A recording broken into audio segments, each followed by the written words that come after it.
Am I audible?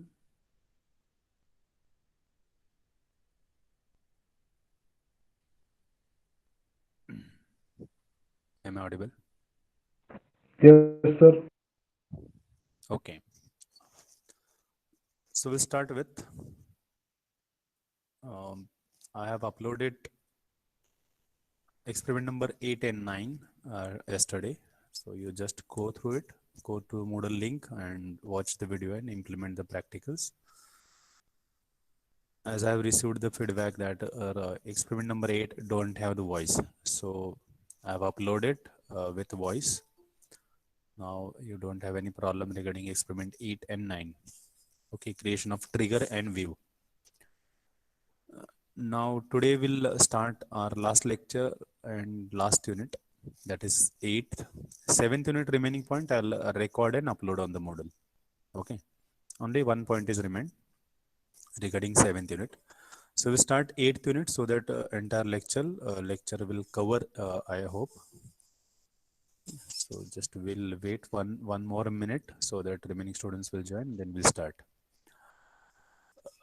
Some instructions are there. I have opened all quizzes and ISCs also.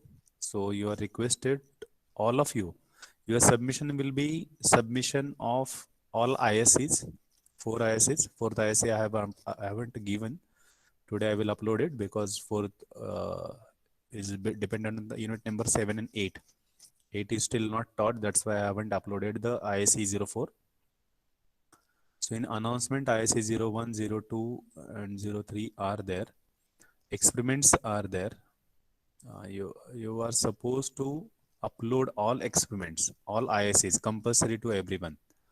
And you should solve all the quizzes. I have opened all the quizzes and those will be open up to the 10th December. So this is the submission. Based on that, your submission marks will be given. So remember, one more time I will revise. All of you have compulsory to upload the 4 ISCs, experiments and quizzes, all quizzes. So those who have not attempted or missed some quizzes, they can reattempt now. So those all will be open. Due date will be the last 10 December. So anybody have any doubt, they can ask. Those who have not joined, you can tell if those are your friends. So I inform everybody, it is compulsory for everybody to upload the ISCs, experiments and solving the quizzes. Based on that, your submission will be taken. Those who fail to, they will not get marks. Remember. So this is the instruction from my side. Yes, anybody have any doubt? Hello sir. Hello हाँ बोला. Sir, पुन्हा अजून return पूर्ण upload करायचं का sir? ज्यांनी केले त्यांनी करायचं नाहीये परत एकदा. ज्यांनी राहिलेत केले नाहीयेत, 4 ISC आहेत, एक अपलोड केले, दुसरी तिसरी नाही केली, मग दुसरी तिसरी अशा लोकांनी करायची. ज्यांचे राहिलेत, ज्यांनी क्विज अटेम्प्ट केले ऑलरेडी, त्यांनी करायची गरज नाही, त्यांना अलाव पण होणार नाही. ज्यांनी क्विज अटेम्प्ट केली नाही किंवा एखादी मिस केली, 2 अटेम्प्ट केले, 3 केले, 4 केले नाहीत, असे असतील, ज्या ज्या क्विजेस राहिले त्या अटेम्प्ट करा. ज्या ज्या ISC राहिलेत त्यांनी ISC अपलोड करा. जे जे एक्सपेरिमेंट अपलोड करायचे राहिलेत त्यांनी अपलोड करा. ज्यांचं राहिलंय त्यांनी सगळ्यांनी करायचं. ज्यांनी केलंय ते डबल करायचं नाही. कळलं का सूरज? Okay sir. सर पण 7 आणि 8 लिंक अजून आले नाही सर, हा, म्हणजे मी करतो. अपलोडिंगला. जे राहिले ते अपलोडिंगला लिंक पाठवतो लगेच मी आज. आता मी सांगितलं ISC 04 ची लिंक नाहीये कारण चॅप्टर शिकवला नव्हता म्हणून टाकली नाहीये. आता टाकतो. ओके. आणि एक्सपेरिमेंट नंबर 6 पर्यंत आहेत. एक्सपेरिमेंट नंबर 7, 8 आणि 9 आणि 10 चारही टाकतो आज. ठीक आहे. Okay sir. नोट्स पण टाका सर. नोट्स आहेत आय थिंक ऑलरेडी. सर 4 पर्यंत आहेत सर. आय विल चेक केले. बरं ठीक आहे. MCQ टाकलेत 8 पर्यंत. नोट्स राहिलेलेच टाकतो. Okay.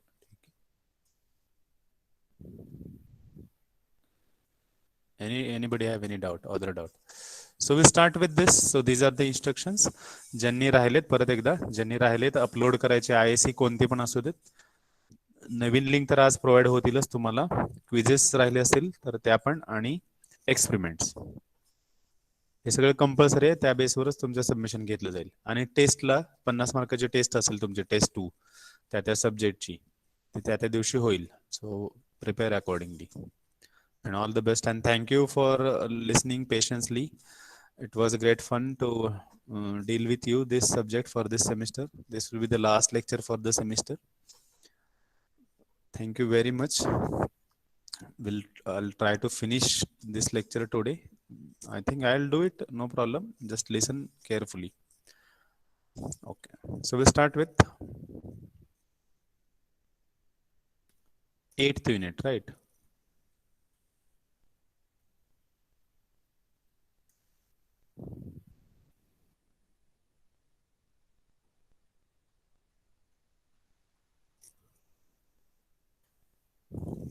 Okay.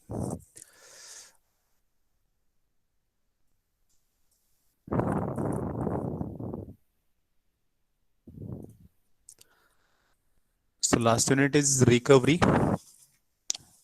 So recovery plays an important role.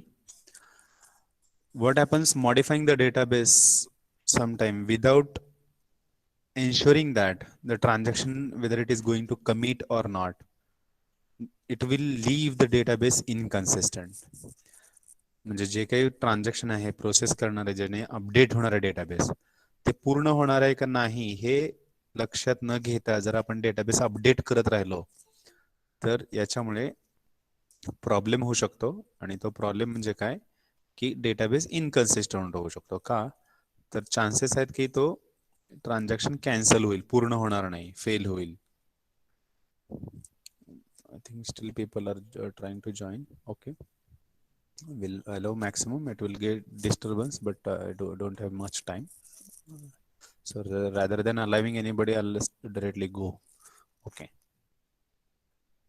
so this will lead to the inconsistent of database if we do not take care whether the transaction is going to fail or commit, and that's why we should consider it. So consider transaction which transfers $50 from account A to B. So to ensure the atomicity or all the properties, the all operations should be performed, else not a single. It's none at all. Either all or none at not at all. So this is the thing which will give the database consistency, right? And suppose some transactions are working and the operations are going on and the failure occurs, then we also need to take care of the consistent database. जर काही transaction fail झाले तरी सुद्धा आपण काय modification करणार आणि fail झालं तर ते काय करायचं त्याचं, याच्यामुळे काय डेटाबेस इनकन्सिस्टंट होतो.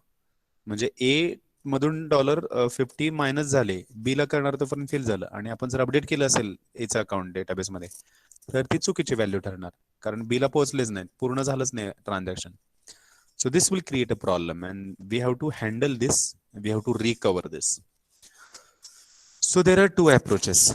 म्हणून जर फेल्युअर झाले, ट्रान्झॅक्शन कमिट नाही झाले तर काय करायचं, तर आपल्याला डेटाबेस कन्सिस्टंट ठेवायचा आहे, हे आपलं टार्गेट आहे. ऍसिड प्रॉपर्टीज आपलं टार्गेट आहे, atomicity, durability, isolation and yes consistency. So these we have to ensure, and so that if there are failures we can recover it. And there are two approaches. One is a log based recovery and one is a shadow paging. Shadow paging बघितलं आपण की काय करायचं, original डेटाबेसची आणखी एक copy तयार करायची, बरोबर, आणि त्या कॉपीवर जे काही आपण अपडेट करणाऱ्या मॉडिफिकेशन त्या कॉपीवर करायचे. जर ट्रान्झॅक्शन सक्सेस झालं तर जुनी कॉपी काढून टाकायची, नवीन कॉपी डेटाबेस कॉपी म्हणून सेव्ह करायची. आणि जर फेल झालं नाही, सक्सेस झालं तर फेल झालं तर काय करायचं, नवीन जी आपण कॉपी केली होती ते सगळे कॅन्सल करायचे, जुनीच कॉपी ओरिजिनल कॉपी म्हणून सेव्ह करायची. जे आपण पेन्सिलने लिहितो ना तसं आहे ते. मग आपण पेन्सिलने लिहिणार सगळा आन्सर, आणि बरोबर असेल तरच पेनाने गिरवणार, म्हणजे कन्फर्म करणार. समजा चुकलं असेल तर खोडून टाकणार. Similarly shadow paging is like that. And second is log based recovery. मग लॉग बेस्ड रिकव्हरी आहे, लॉग्स तयार होतात, प्रत्येक ऑपरेशनचे, प्रत्येक ऍक्शनचे लॉग तयार करतो आपण, आणि त्या लॉग नुसार आपण इन्फॉर्मेशन अपडेट करतो डेटाबेसमध्ये. जर फेल झालं तर ते जे काही लॉग होते त्याच्यानुसार आपल्याला कळते की जुनी व्हॅल्यू कोणती होती, नवीन कोणती होती. आणि जर सक्सेस झालं तर तिथं सुद्धा कळतं, जेणेकरून आपण ते नवीन अपडेट करू शकतो. So log based recovery is one of the approach and one is a shadow paging. मग हे this unit entirely focuses on the recovery algorithms, की काय ऍक्शन घ्यायची की ज्यावेळेस नॉर्मल ट्रान्झॅक्शन रन होत आहे, प्रोसेस होत आहे, आणि जर फेल झालं ट्रान्झॅक्शन तर काय ऍक्शन घ्यायची, ह्या सगळ्या गोष्टींवर हा युनिट बेस्ड आहे. मग लॉग कसे असतात? लॉग अशा पद्धतीने असतात. So log is kept on stable storage. जे स्टेबल स्टोरेज आहे, जे लाईट गेल्यानंतर पण तिथला डेटा सेव्ह करतं, अशा स्टोरेजला आपण स्टेबल स्टोरेज म्हणतो, आणि तिथं हे लॉग ठेवले जातात. लॉग म्हणजे काय असतो? So log is a sequence of log records and maintains a record of update activities on the database. हा एक सिक्वेन्सली जे काही होणार आहेत ऍक्शन प्रोसेसेस त्याचा लॉग असतो, आणि ते सगळे रेकॉर्ड असतात. आणि हे रेकॉर्ड कशासाठी? मेनली डेटाबेस जर अपडेट होत असेल, अपडेट म्हणजे चेंज, फक्त रीड होत असेल तर त्याचं काय अडचण नाही, कारण आपण मॉडिफाय करत नाही. मी फक्त बुक वाचतोय, काहीच करत नाही त्यात. मी बुक असं वाचतोय की तिथं जे काय व्हॅल्यू चुकलं असेल तर ते अपडेट पण करतोय, चेंज करतोय, मॉडिफाय करतोय. मग हे काय चेंज, मॉडिफाय, अपडेट होणार आहे, ह्या सगळ्याचा लॉग रेकॉर्ड ठेवला जातो सिक्वेन्सली. प्रत्येक ऍक्शन जी काय केली, काय चेंज केलं, कुठल्या फाईलला चेंज केलं, कोणत्या ट्रान्झॅक्शनने केलं, कोणत्या टायमिंगला केलं, हे सगळं आपण लॉग म्हणून सेव्ह करतो. कसे असतात हे log? So these logs are like this. So transaction T I suppose it is started to implement, then there is a log T I start, म्हणजे हे ट्रान्झॅक्शन सुरू झालं, ही प्रोसेस सुरू झाली, या प्रोसेसचं नाव आणि स्टार्ट, असा हा लॉग सुरुवातीला येतो. समजा त्यांनी काय लिहित असेल, then suppose T I transaction, T I, or you can say T1, T I transaction executes write on X file, म्हणजे एक्स फाईल राईट करतोय, तर ह्याचा लॉग कसा असणार? So this log will be like this. त्या transaction name T I, कोणतं transaction ते आहे, कोणती फाईल अपडेट करणार आहे त्या फाईलचं नाव, that is X. V1 is a old value, समजा 50 होती आणि आता टी ट्रान्झॅक्शन 50 वरून ती 60 करणार आहे, तर इथं V1 is a 50, it is a old value, आणि V2 is a new value, जे नवीन लिहिणार आहे ट्रान्झॅक्शन टी आय एक्स मध्ये. म्हणजे हे मला बघायला मिळाले की transaction T1 x 50-60, V1 V2 50-60, याचा अर्थ काय? जर ट्रान्झॅक्शन T1 ने एक्स फाईल राईट केली, एक्स फाईल राईट करायच्या अगोदर, ह्या ट्रान्झॅक्शन राईट करायच्या अगोदर त्याची व्हॅल्यू 50 होती, आणि राईट केल्यानंतर ती व्हॅल्यू 60 झाली, म्हणजे जे चेंज झाला तो. म्हणजे हा लॉग बघितलं तरच मला कळते की काय प्रोसेस झाले. सो सच अ लॉग रेकॉर्ड्स आर मेंटेन. आणि ज्यावेळेस लॉग संपते, म्हणजे ट्रान्झॅक्शन पूर्ण होईल, त्यावेळेस टी आय कमिट हा लॉग असतो. म्हणजे T I start, T I commit, हे तर कळतं की मला ते पूर्ण ट्रान्झॅक्शन झालंय, आणि त्याने याच्यामधल्या इन्स्ट्रक्शन जर त्यांनी अपडेट केले असतील तर ह्या अशा पद्धतीने वाचल्या, तर मला कळते की त्या ट्रान्झॅक्शनने कोणती फाईल चेंज केली, मॉडिफाय केली, मॉडिफाय करायच्या अगोदर काय व्हॅल्यू होती, मॉडिफाय केल्यानंतर काय होती. So these are the logs. So this is how we can check the logs, and all these logs are kept on stable storage.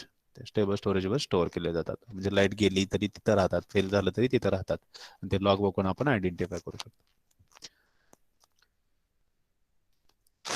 आता हे करताना log based recovery is a approach, and when we do this there are again two you can say types of approaches. One is a deferred database modification and second is a immediate database modification.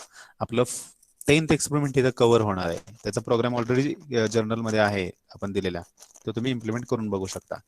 Deferred database modification काय आणि immediate database modification काय.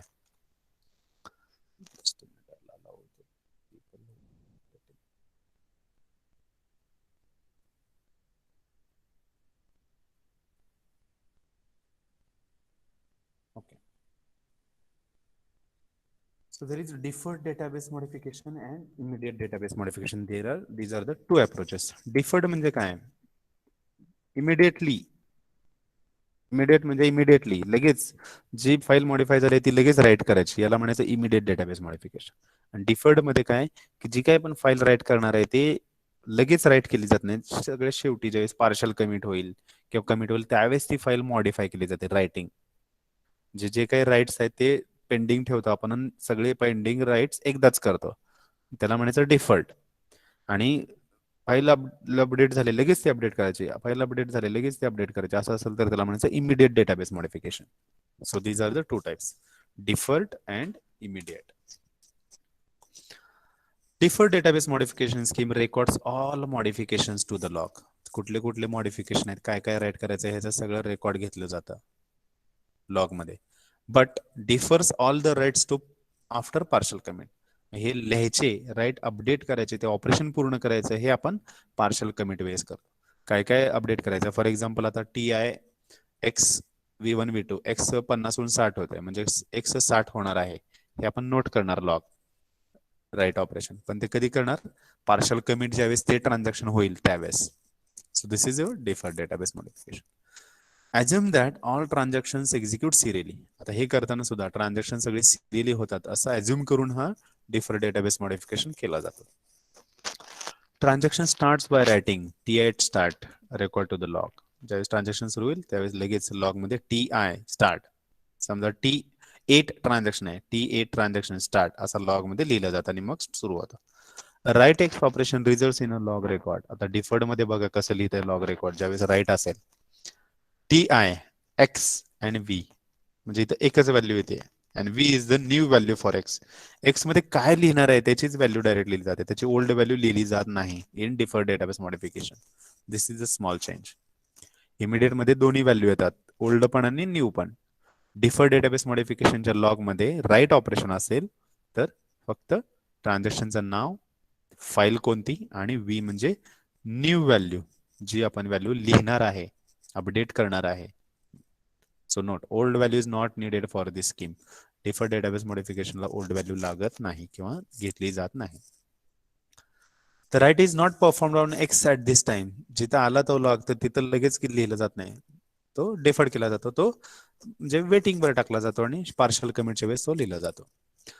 when TI partially commits, TI commit is returned to the log. ज्यावेळेस transaction partially commit होतं त्यावेळेस TI commit हे log मध्ये लिहिलं जातं. And finally the log records are read and use to actually execute the previously deferred writes. आणि शेवटी log record मध्ये रीड केले जातात की जे जे लिहायचे होते राईट्स, आणि ते सगळे मॉडिफाय केले जातात त्या फाईलवर. So this is your deferred database modification, how it works. Example बघूयात. मग आता हे लिहिलं जातं हे कळालं सर, मग रिकव्हरी कधी करायची? ज्यावेळेस फेल होईल, ज्यावेळेस एखादा फेल्युअर होईल, एखादा प्रॉब्लेम होईल, लाईट जाते, सिस्टीम फेल होते किंवा हँग होते सिस्टीम किंवा काय, त्यावेळेस मग when there are failures we need to recover. मग रिकवर करताना काय होतं, रिकवर करताना आपण दोन गोष्टी बघतो लॉग मध्ये. लॉग तिथंच असतो, लॉगला जातो आपण आणि बघतो.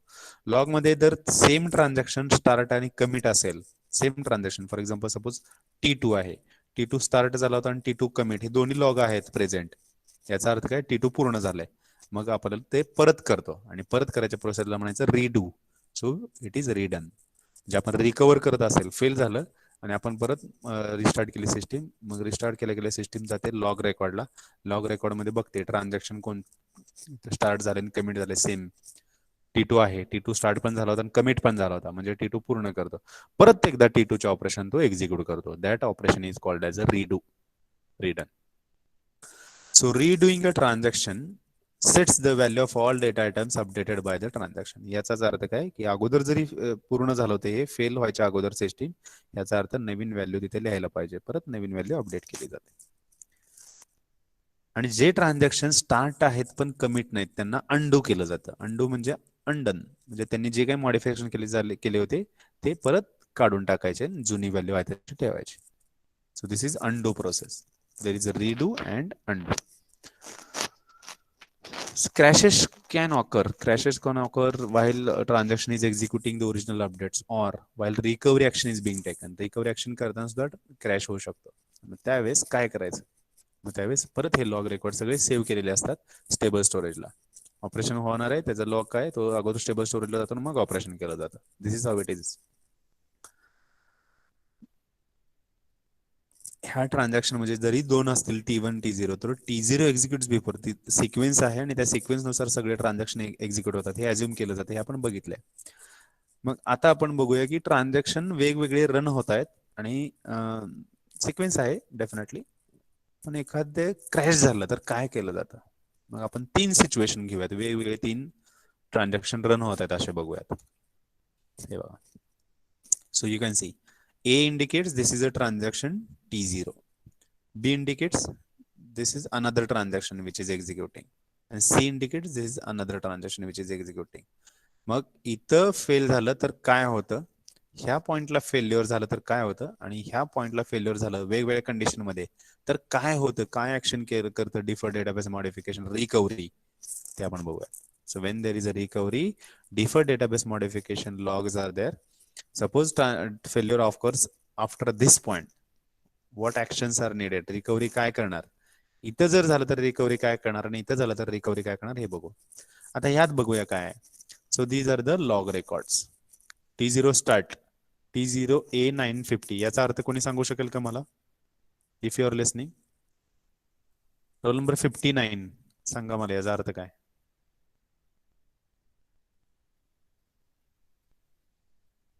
Role number 59. Are you there?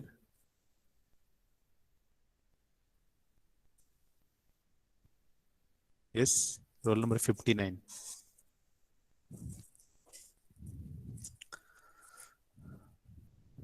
Suraj Shinde आहे का तुम्ही? नुसतं लॉग इन करून जाताय पळून बाहेर. ठीक आहे, चला वेळ नको घालवायला. हो सर.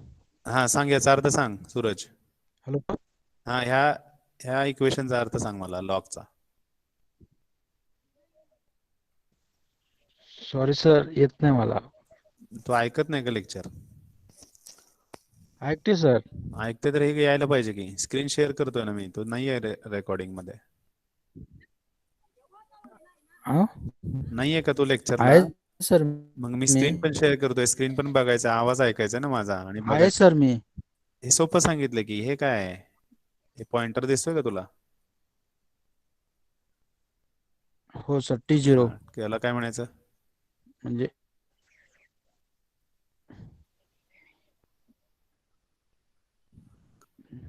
ठीक आहे, सगळ्यांनी लक्ष द्या, प्रॉपरली स्क्रीन बघा, पॉइंटर त्यासाठी घेतलाय तुम्हाला कळावं की काय चालू आहे, आणि आवाज ऐका व्यवस्थित. लक्ष द्या तर कळेल, नाही तर नाही कळणार. So this is the log, will not waste time. Suraj लक्ष द्या. ट्रान्झॅक्शन लिहिलं जातं ज्यावेळेस ते सुरू होतं. सो T0 स्टार्ट म्हणजे T0 हे ट्रान्झॅक्शन सुरू झालं, या लॉगचा अर्थ. ह्या लॉग रेकॉर्डचा अर्थ आहे T0 ट्रान्झॅक्शन ऑपरेशन राईट करणार आहे, कारण लॉग मध्ये आपण फक्त राईट घेतो, रीड घेत नाही. रीड ऑपरेशन घेत नाही. जे अपडेट करणार आहे डेटाबेसला ते ऑपरेशन लॉग रेकॉर्ड म्हणून लिहिले जातात. T0 स्टार्ट झालाय, T0 ने ए फाईल राईट केली आहे, आणि this indicates V value. V is a new value, म्हणजे ए ची व्हॅल्यू 950 होणार आहे. त्याच्या अगोदर जी काय असेल ती नवीन व्हॅल्यू राईट करणार आहे अपडेट. T0 B 2050 म्हणजे T0 B फाईल राईट करणार आहे, ती व्हॅल्यू राईट जेव्हा करणार आहे ती व्हॅल्यू आहे 2050.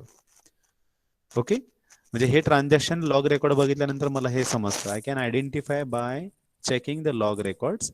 दिस indicates this transaction number T0 started.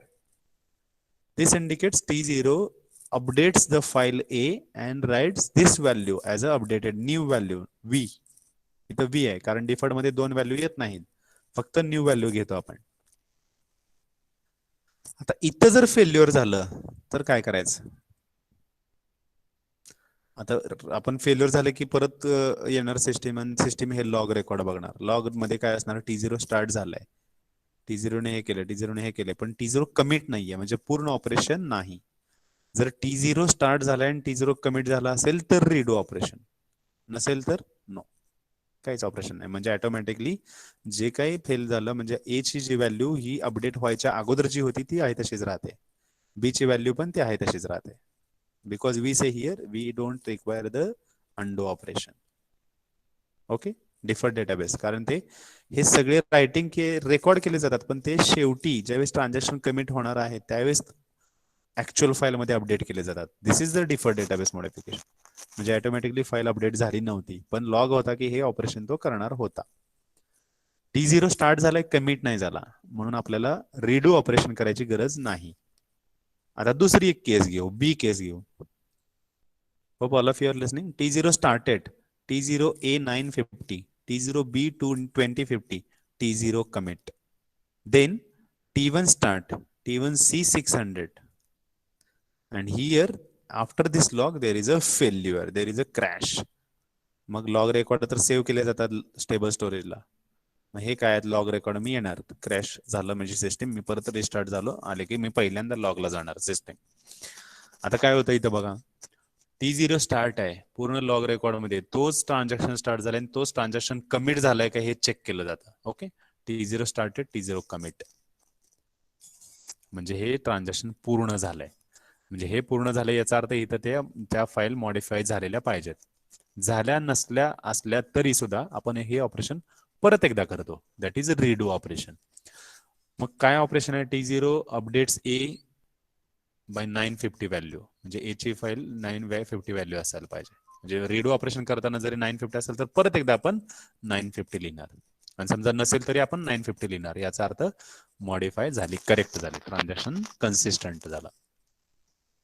T0 B 2050, okay, because T0 is committed, B file परत 2050 लिहिली जाते. This is the redo operation. Redo म्हणजे परत एकदा, जरी ह्या फाईलच्या व्हॅल्यू ह्या अपडेट झाल्या असतील तरी अजून एकदा करतो आपण. का तर फेल्युअर झालं, ट्रान्झॅक्शन पूर्ण झालं नव्हतं ना. हे एंटायर म्हणजे एक ट्रान्झॅक्शन आहे, त्यात दोन ट्रान्झॅक्शन, दोन ऑपरेशन आहेत. Okay, so this is your operation entire. T1 started but not committed, so no need to redo. T1 redo करायची गरज नाही, कारण का C ची व्हॅल्यू 600 च्या अगोदर जी असणार आहे तीच असणार आहे. Excuse. Okay, so this is what, so we take redo T0 must be performed since T0 commit is present. या लॉग मध्ये T0 स्टार्ट आहे, T0 कमिट आहे, म्हणून redo ऑपरेशन केलं. आता इथे बघा third case, T0 started, T0 A950, T0 B2050, T0 commit. It means T0 start and T0 commit. It means we have to redo T0. कारण failure इथं झालंय या केस नंतर. T1 started, T1 commit. It means we have to redo the T1 also. So this is what the operations we perform. So always we check the log record in deferred database modification, and if the same transaction started and same transaction committed, then we redo the entire transaction operations.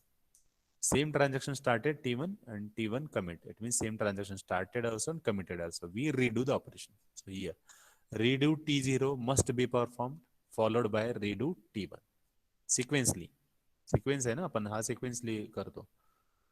So this is what the redo operation is implemented in deferred database modification. इथपर्यंत काय problem? Anybody have any problem? चलो next. Next is immediate database modification. As I said, immediate database modification मध्ये काय होतं, लगेच database update केला जातो.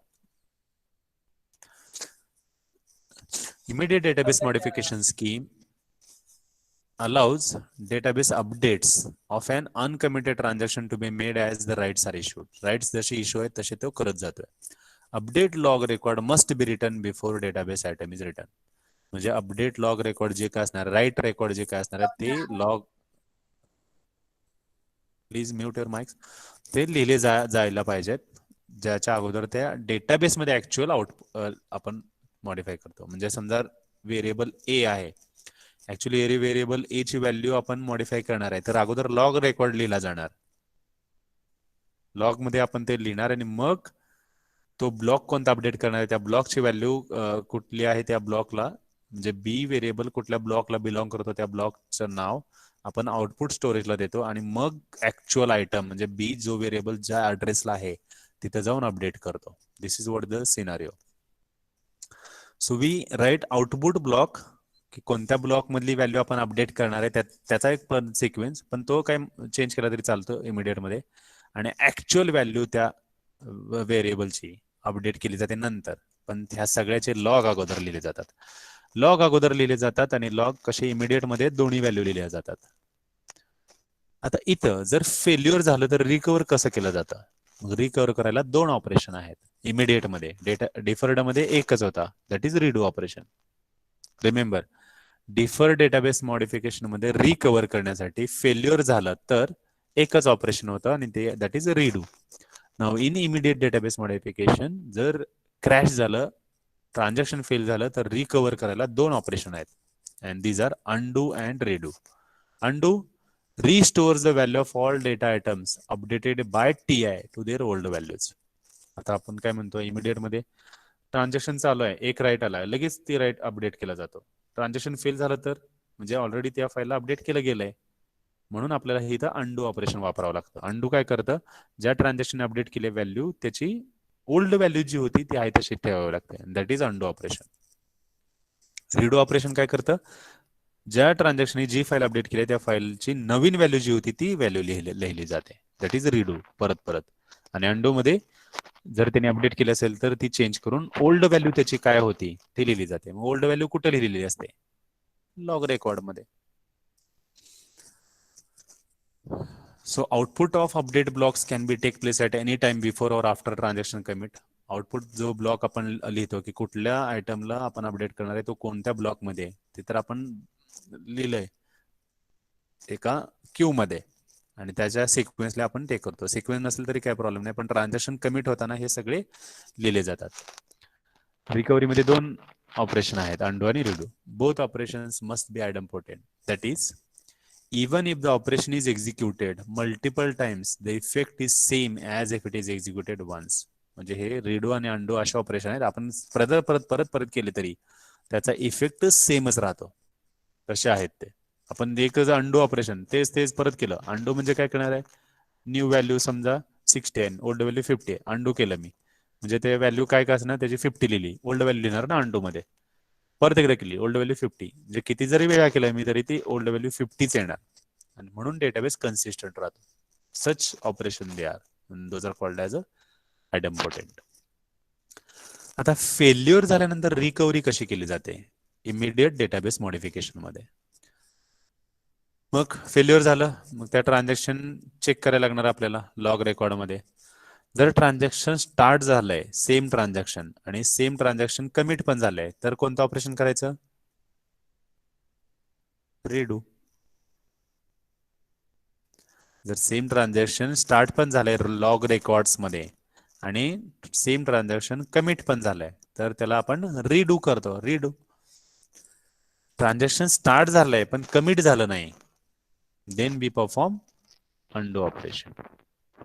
And always आपण जर फेल्युअर झालं तर आपण चेक करतो की कोणते ट्रान्झॅक्शन स्टार्ट झाले, फेल झाले, कमिट झालेत, पूर्ण झालेत. म्हणजे अंडूची एक लिस्ट आणि रिड्यूची एक लिस्ट आपण फायनल करतो आणि सगळ्यात अगोदर आपण अंडू ऑपरेशन परफॉर्म करतो आणि त्याच्यानंतर रिडू ऑपरेशन परफॉर्म करतो. So will check one example. So this is example. कसं लिहिलं जातं बघा इमिडिएट डेटाबेस मॉडिफिकेशन मध्ये. These are the logs. आता लॉग बघा T0 स्टार्ट झालाय, T0A 1000 indicates. Anybody will tell me 1950. What are these values? Anybody? Hope all of you are listening and I am audible. The screen is also visible. T0 start. T0 file A. This is a V1. V1 is a old value and V2 is a new value. म्हणजे T0 transaction A फाईलला right करणार आहे. काय करणार आहे, A ची value जुनी 1000 होती, 1000 चेंज करून तो 950 लिहिणार आहे. So this is the modification. So this is your old value and after write this is the modified value. A ची व्हॅल्यू ही होणार आहे शेवटी 950. T0B, one more log is there. T0B 2050 म्हणजे T0A राईट करणार आहे, B पण right करणार आहे. B ची व्हॅल्यू 2000 होती ती 2050 होणार आहे. आता हा ब्लॉक हे कोणतं ऑपरेशन आहे, राईट ऑपरेशन आपण लिहितो. A ला 950 लिहिणार आहे, B ला this is V2. V1 is a old value, this is V2. T0A V1 V2 असा लॉग आहे इमिडिएट मध्ये. इथं आपल्याला जुनी व्हॅल्यू पण लागते. मग A ची व्हॅल्यू आपण मॉडिफाय करणार आहे, काय राईट करणार आहे इथं राईट ब्लॉक मध्ये. A 950, B 2050. T0 commit, T1 start, T1 C 700 600. So this is your old value C, new value 600. C आपण राईट करणार आहे, म्हणजे काय राईट करणार आहे याचा सिक्वेन्स इथं तयार झाला. आणि आउटपुट ब्लॉक. आता हा A ला कुठं, A block indicates BA. Block B, B ची व्हॅल्यू B आहे ब्लॉक B मध्ये. So this is how it is represented. BB block B, C block C. So BX denotes block containing X file. म्हणजे BB याचा earth it is a block which contains the file B. ह्याचा sequence जरी चुकला तरी no problem, पण ह्याच्यानुसार output केलं जातं आणि मग ऍक्च्युअल आयटम ते that is file is updated. So this is how the log records in the immediate database modification. Any doubt here? We'll see now. Same scenario. One scenario A, second scenario, and third scenario. If at this point there is a failure, काय होईल? This is the immediate database modification now. कसं ओळखायचं? Log record मध्ये 4 value आहेत, immediate database. Log record मध्ये 3 value आहेत, that is a deferred database. T0 started T0 A 1950. आता इथे इमिडिएट मध्ये लगेच राईट केले जातात ना, म्हणजे मॉडिफाय होतात व्हॅल्यू म्हणून, किंवा तो ब्लॉक 3 स्टेबल स्टोरेजला जातो. कोणता ब्लॉक, कोणती फाईल आहे त्या फाईलचा ब्लॉक अपडेट होणार आहे अशी इन्फॉर्मेशन जाते, क्यू नुसार ते होते. Here T0 started but T0 is not committed. पण डेटाबेस त्या वेळेसच मॉडिफाय होत आहे, इमिडिएट आहे, लगेच होत आहे मॉडिफाय. T0 A 1950 म्हणजे A ची व्हॅल्यू, ओल्ड व्हॅल्यू ही होती, नवीन व्हॅल्यू ही झाली असणार आहे.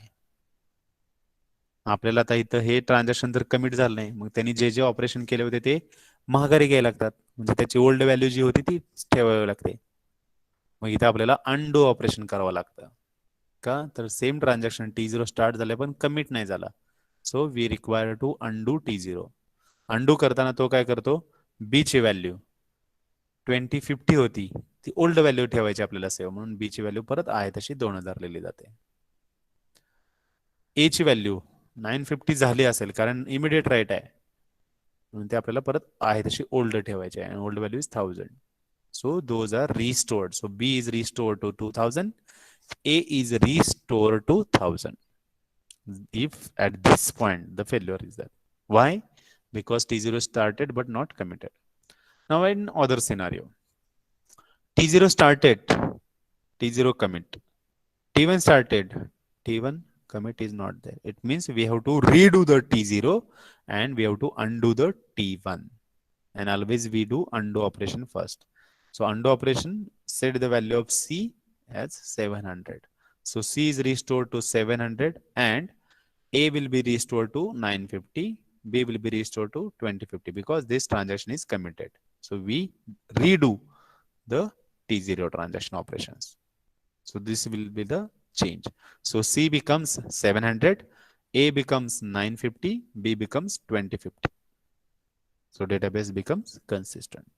And in third operation, T0 started, T0 commit, T1 started, T1 commit. So both operations are redone. After this, there is a failure. But we check the log. Log tells us that T0 started, T0 committed, T1 started, T1 committed. So both operations redo. It means A will be restored to 950, B will be restored to 2050, and C will be restored to 600. Okay. So these are the immediate and deferred database modification algorithms. Now there is a concept checkpoint. आता असं ठीक आहे, system fail झाली, पण असं किती वेळ मी मागे जाणार आहे? म्हणजे मी सकाळी 6ला सिस्टीम सुरू केली होती, आय स्टार्टेड ॲट 6, 12 नंतर ती फेल झाली, मग मी माग हा लॉग किती वाजेपर्यंत बघणार आहे? 12 पासून 11 वाजेपर्यंतचा का पूर्ण 6 वाजेपर्यंतचा? आणि त्याचं असेल तर खूप सारे ऑपरेशन असतात, खूप मोठा लॉग असणार आहे, मग एवढं सगळं परत करायला अजून तो वेळ लागणार. मग असं सगळं एवढं लांब मागे इथपर्यंत मागे जायचं का? नाही. मग एवढ्या लांब जायला नको म्हणून तिथं चेक पॉईंट्स ठेवलेत आपण, प्रत्येक एक पर्टिक्युलर टाइम नंतर. आणि हे चेक पॉईंट्स काय करतात, ते त्याची वेळ झाली, 2 तास असेल, 3 तास असेल, तर ऑटोमॅटिक ते रिस्टोअर करतात सिस्टीम, म्हणजे त्याच्या मागेची सिस्टीम परत चेंज करायची गरज नाही. तो चेक पॉईंट्स प्रॉब्लेम्स बघा, जे मी मराठी सांगितले इथे इंग्लिशमध्ये लिहिले. So searching in the entire log is time consuming. जर रिकवर करायचे आहे, प्रॉब्लेम झालाय, फेल्युअर झालाय, तर मला रिकवर करायचे आहे सिस्टीम, मग मी खूप लांब जाणार का? So searching the entire log is very time consuming. It's impossible. So we might necessarily redo transactions which are already done and output the update to the database. So to streamline the process, मग ह्याचा problem काय की एवढा लांब जाऊ शकत नाही आणि ती खूप वेळ खाऊ प्रोसेस आहे. त्याच्यासाठी हे चेक पॉईंट्स आले. चेक पॉईंट्स काय करतात? Output all records currently residing in main memory on to stable storage. आत्ताचे जे काही लॉग रेकॉर्ड आहेत मेन मेमरीमध्ये ते असणारे जे काही त्यात अपडेशन करणारे ते सगळे लॉग स्टेबल स्टोरेजला नेऊन ठेवत होतो. Output all modified buffer blocks to the disk. सगळे मॉडिफाय बफर जे आपण केलेले आहे ते सगळे डिस्कला लिहिले जातात. म्हणजे जिथं आहे व्हॅल्यू तिथं ते अपडेट केले जातात. And then write a log record check point on to stable storage. आणि तिथं चेक पॉईंट लिहिलं होतं. म्हणजे मी जे चेक पॉईंट गेलो तर त्याच्यात कोणते कोणते लॉग रेकॉर्ड त्यांनी अपडेट केलेत, कोणते कोणते ब्लॉक होते अपडेट करणारे, ते सगळे त्याची माहिती तिथं मिळते. जेणेकरून मला खूप लांब जायची गरज नाही. कसे असतात हे चेक पॉईंट्स आपण ह्या एक्झाम्पल बघू. त्याच्या अगोदर चेक पॉईंट्स बघूयात. There is also log. Check पॉईंटचा पण एक लॉग असतो.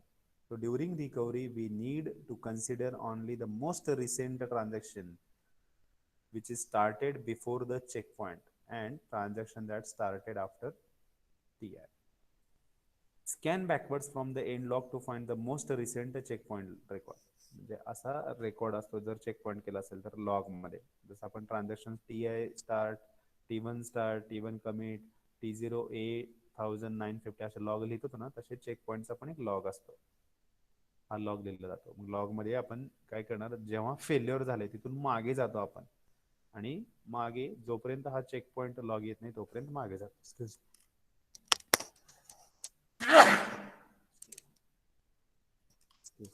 ओके, सो वी चेक जिथं पॉइंट फेल झाले तिथून माग रिसेंट कुठला चेक पॉइंट आहे आणि तो मिळाल्यानंतर त्या चेक पॉइंट पासून परत थोडं मागे नवीन जे ट्रान्झॅक्शन होतं TI स्टार्ट ते मिळत नाही तोपर्यंत आपण मागे जातो. आता बघा, hope all of your listening carefully. हे एवढं समजलं की हा युनिट्स तुम्हाला समजलं. ही जी डायग्राम आहे, so I request everybody be concentrate, check the screens and check out this pointer and listen my voice carefully. हे इथपर्यंत कळालं की तुम्हाला सगळं कळालं. ही प्रोसेस होती आणि हे इंडिकेट करतं इथं TF, इथं सिस्टीम फेल झाली आहे. हा कंटिन्यूस एरो दाखवतो की आपली सिस्टीम सुरू झाली आणि असं असं काय काय ऑपरेशन केले आपण, त्या ट्रान्झॅक्शनचे नाव, आणि इथं हे फेल्युअर झालेलं आहे. So this is a system failure. ज्यावेळेस सिस्टीम फेल्युअर होईल, नियम सांगतोय आता, सिस्टीम फेल होईल तिथून आपण परत येणार. आता रिकव्हर करतोय, रिकव्हर करताना परत रिस्टार्ट करतो आणि आपण लॉगलाच जातो सुरुवातीला. Recovery means this is log. हे सगळं झाल्यानंतरच तुमची सिस्टीम ऑन होते बरं का. आपण म्हणतो ना अचानक लाईट गेली, बंद झाली सिस्टीम, सुरू करतो, सुरू केल्या केल्या ते बॅक प्रोसेस होते रिकव्हरीची, मग तुमचं कम्प्युटर स्टार्ट होतं व्यवस्थित, म्हणजे तुम्हाला स्क्रीन दिसते. ते व्हायच्या अगोदर हे असं होतं. रिकव्हरी काय होतं, सिस्टीम फेल झाली, रिस्टार्ट होते ती लॉगला जाते. आता लॉगला जाताना ती काय करते, ज्या पॉइंटला लॉग रेकॉर्ड मध्ये फेल झालाय तिथून ती पूर्ण मागे सर्च करत जाते. कुठपर्यंत, जोपर्यंत त्याला चेक पॉइंट हा मिळत नाही, चेक पॉइंट लॉग मिळत नाही. लॉग कसा असतो हे दाखवलं मी तुम्हाला, असा लॉग. ओके, हा चेक पॉइंट आहे TC, म्हणजे फेल झाल्यापासूनचा हा रिसेंट सगळ्यात जवळचा हा चेक पॉइंट आहे. चेक पॉइंट कशा असतात, आवरली बेसवर, डे बेसवर असू शकतात. तिथून आपण मागे जाणार. सगळ्यात पहिल्यांदा जो चेक पॉइंट लागतोय तिथं, हा चेक पॉइंट मिळाल्यानंतर अजून एक नियम सांगतो की त्याच्या नंतर रिसेंट ट्रान्झॅक्शन कोणतं सुरू झालंय ते बघा. तर T0 आहे, T1 आहे. आता T1 पहिल्यांदा T0 स्टार्ट हे एक मिळालं आणि T1 स्टार्ट आणि T1 कमिट पण मिळालं. दिस इज अ व्हेरी लॉंग, हे खूप लांबचं आहे, त्यामुळे ह्याला इग्नोर केलं जातं. आणि already it is committed, so T1 can be ignored. Already it is output, याचा आउटपुट डिस्कला गेलेला असणार आणि तो राईट झाला असणार. आता रिसेंट आहे T2. T2 सुरू झालाय चेकपॉइंटच्या अगोदर, बरोबर, आणि चेकपॉइंटच्या नंतर तो इथं फिनिश झालाय. सो वी चेक, इथून बॅक आलो आणि चेकपॉइंटच्या अगोदर कोणतं ट्रान्झॅक्शन सुरू झालंय पण कम्प्लीट झालं नाही हे चेक करतो आपण. हे स्टार्ट झालंय आणि नंतर कमिट पण झालंय. ट्रान्झॅक्शन T3 स्टार्ट झालंय आणि कमिट पण झालंय. म्हणजे आपण TC ला गेलो की त्याच्या अगोदर सुरू झालेले आणि त्या ह्या लॉग पर्यंत फेल्युअरच्या पर्यंत चेक पॉईंट नंतर सगळे ट्रान्झॅक्शन जे स्टार्ट झाले होते आणि कमिट झाले होते यांची एक लिस्ट तयार करतो. So we list it. T3 started, T2 started, T2 committed. T2 started, T3 started, T3 committed. So both these transactions are started and committed before checkpoint and after checkpoint up to the failure. So T2 and T3 are started and committed. So we do redo operation. So T2 and T3 are redone.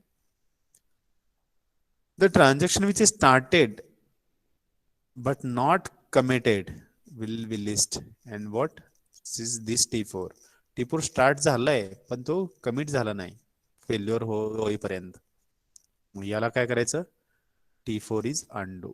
So T4 ने जे काही modification केले ते माघारी घ्यायचे आणि old value save करायचे त्या सगळ्याची. So T4 is undone and T2 and T3 are redo. So redone. So this is what we do, right? So need only consider the part of following above start record. Earlier part of log can be ignored during recovery and can be erased wherever desired. For all transactions starting from TI or later with TI commit, execute. With no commit, execute undo. Scanning forward in the log record, all transactions started and committed will be redo. That is what we have shown here. इथं failure झालं, failure पासून मागे जा, सगळ्यात अगोदर येणारा checkpoint बघा. Checkpoint मिळाल्यानंतर त्याच्या अगोदर खूप सारे असतील त्यांना इग्नोर करा. सगळ्यात अगोदर जवळचा ट्रान्झॅक्शन जो स्टार्ट झाला होता त्याला चेक करा. T2 सुरू झाला होता, T2 सुरू झाला होता आणि त्याच्यानंतर चेकपॉईंट नंतर फेल्युअर होईपर्यंत तो कमिट पण झाला होता. T3 स्टार्ट झाला होता, फेल्युअर व्हायच्या अगोदरच तो कमिट पण झाला होता. हे दोन्ही स्टार्ट झाले होते आणि कमिट पण झाले होते म्हणून ह्यांना रिडू. आणि T4 हा स्टार्ट झाला होता पण कमिट झाला नव्हता, so undo. So this is what we do. So this is how the recovery is done along with the checkpoints. With concurrent transactions also the recovery we can do. So we modify the log based recovery scheme. We assume concurrency control using strict two-phase locking protocol. म्हणून आपण strict two-phase locking protocol वापरतो इथे. ज्यांनी commit झाले त्यांनाच फक्त record मध्ये लिहितो, बाकीचे लिहित नाही. And logging is done and based on the strict two-phase locking protocol we implement the recovery process. The transactions which are started and committed will be redone. The transactions which are started but not committed will be undone. So undo and redo operations. Checkpoint मध्ये असे L असे पण log record लिहितो आपण. इथं बघूयात. Checkpoint L चा अर्थ काय? जर कन्करंट ट्रान्झॅक्शन असतील तर L इंडिकेट्स की आता कोणते ट्रान्झॅक्शन रन होत आहेत याच्या अगोदर. So here it is initialize, undo and redo list. मग आता रिकव्हरी विथ कन्करंट ट्रान्झॅक्शन असतील तर काय होतात? एका वेळेस खूप सारे ट्रान्झॅक्शन रन व्हायला लागलेत, मग त्यावेळेस हा चेक पॉईंट L असतो. L काय करतो? L indicates which transaction are there आणि त्याच्यानुसार एक दोन लिस्ट आपण क्रिएट करतो, एक अंडू लिस्ट आणि एक redo list. Scan the log बॅकवर्ड्स from the end, stopping Wien the first checkpoint L record is found. For each record found during the backward scan, if the record is TI commit, add a TI to the redo list. If record is TI start, add this. If it is not in the redo list, add it in undo list. Example मध्ये कळेल आता. इथं आपण इथं fail झालाय, मागे जातो आपण. चेकपॉइंट L मिळाला. चेकपॉइंट L इथं सांगतोय की T1 आणि T2 ज्यावेळेस हा लिहिला जातोय त्यावेळेस T1 आणि T2 रन होत होते. ओके, आपण काय करतो? दोन लिस्ट क्रिएट करतो आता. एक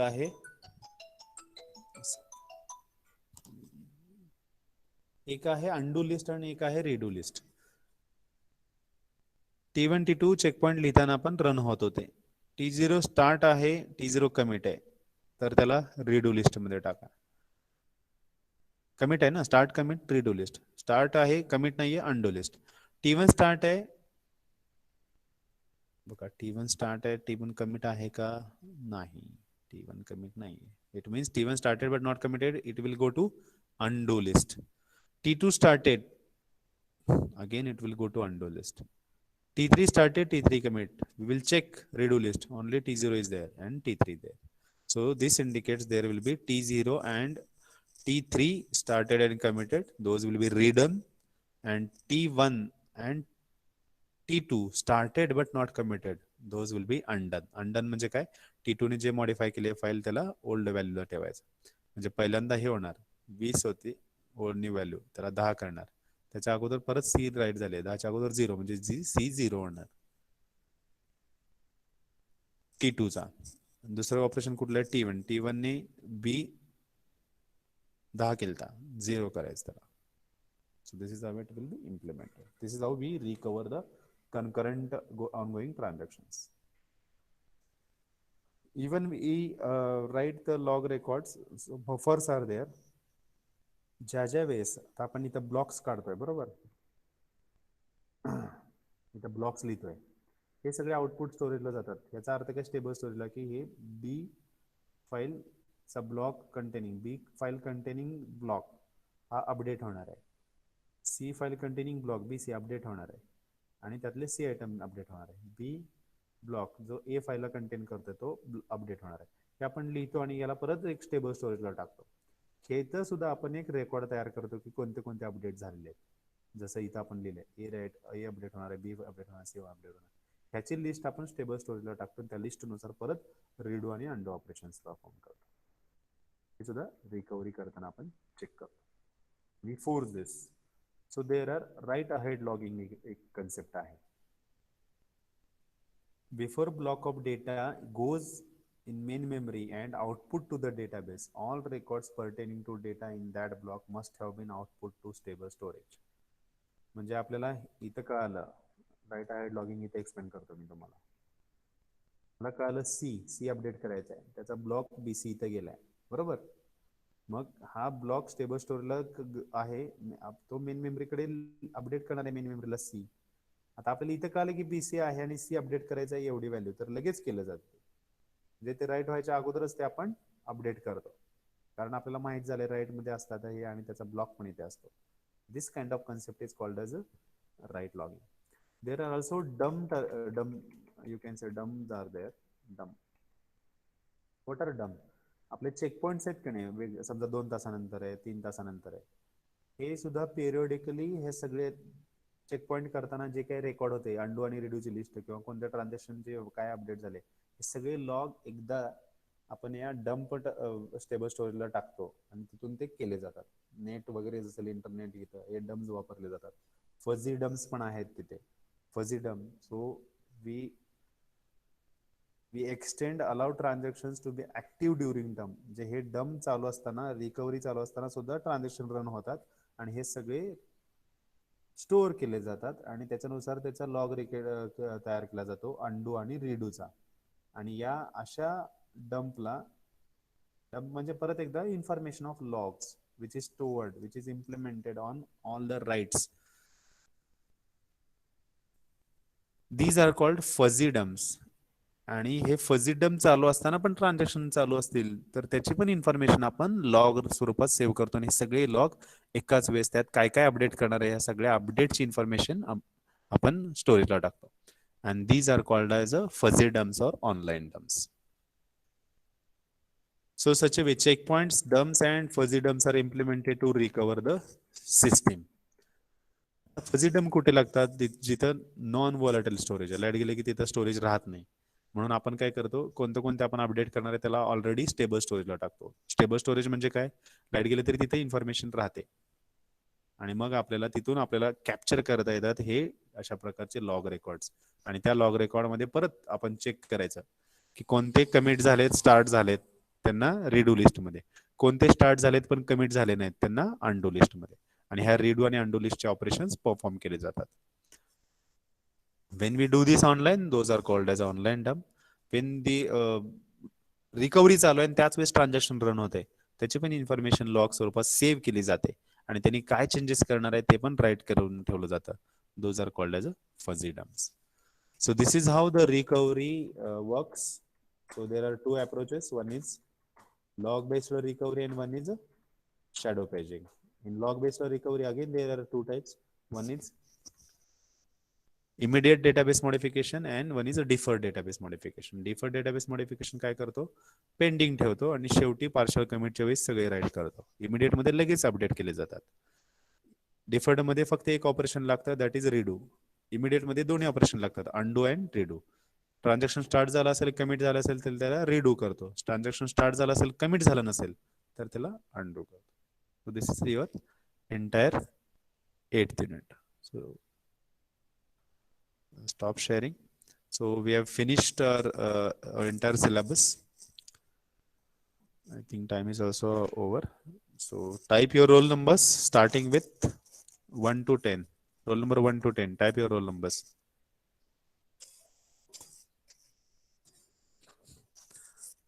3, 5, 6. Okay. 9, 8, 1, 7. Okay. Roll number 11 to 20. Roll number 11 to 20. Roll number 21 to 30. Roll number 21 to 30. Roll number 31 to 40. Roll number 31 to 40. Roll number 31 to 40. Okay. Roll number 41 to 50. Roll number 41, 41 to 50, sorry. Over. Roll number 51 to 60. Roll number 51 to 60. Roll number 51 to 60. Roll number 61 to 70. Roll number 61 to 70. Roll number 71 to 72. 71, 72. Over. So thank you very much. Thanks for joining. Keep watching the videos. I will upload the link on Moodle also. You can re-watch and grasp the concepts. Wish you all the best. Thank you very much. Wish you a good day. Take care. Stay safe. You can leave the meeting. Thank you.